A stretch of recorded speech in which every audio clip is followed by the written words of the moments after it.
मुंबई जा रहे हैं। मुंबई जा रही हैं? जी। क्या करने? एक्चुअली टिकट बहुत पहले से लिया था, बीच में पवन जी का जन्मदिन आ गया, फिर हमारा एनुअल मीट आ गया, अच्छा, तो फिर समय मिल नहीं पा रहा तो था। टिकट और पवन जी का क्या रिलेशन है? इसलिए रिलेशन है क्योंकि आप लोग ने देखा, हमने अक्षरा का भी पक्ष चलाया, हाँ, हमने ज्योति जी का भी दर्द सुनाया। हाँ, लेकिन कहीं न कहीं काउंसलिंग का एक पार्ट होता है कि जब तक सारे पक्ष को जान ना लें, हाँ। तब तक चीज़ें क्लोज़ नहीं होती।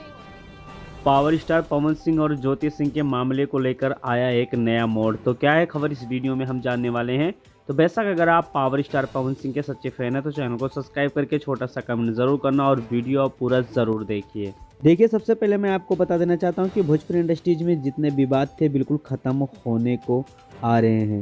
बेशक अगर बात की जाए तो खेसारी लाल यादव का एग्रीमेंट को लेकर, तो खेसारी लाल यादव का एग्रीमेंट इसी जनवरी महीने तक हो सकता है कि ख़त्म हो जाए। और वहीं पर पावर स्टार पवन सिंह और बात की जाए तो ज्योति सिंह का जो मामला चल रहा था, उस मामले को निपटारा करने के लिए मनोज तिवारी ने भी देखा जाए तो सक्षम हो चुके हैं इनके साथ। और साथ में अगर बात की जाए तो महिला विकास के मंडल भी पावर स्टार पवन सिंह से मुलाकात करने के लिए बम्बई निकल चुकी हैं। तो बेशक आप समझ सकते हैं कि पवन सिंह और ज्योति सिंह का जो मैटर चल रहा था कंट्रोवर्सी वाला, वो मैटर बिल्कुल ही ख़त्म होने वाला है। इस पे बिल्कुल एक फाइनल रिजल्ट आएगा कि ज्योति सिंह पवन सिंह के पास रहेगी या नहीं रहेगी।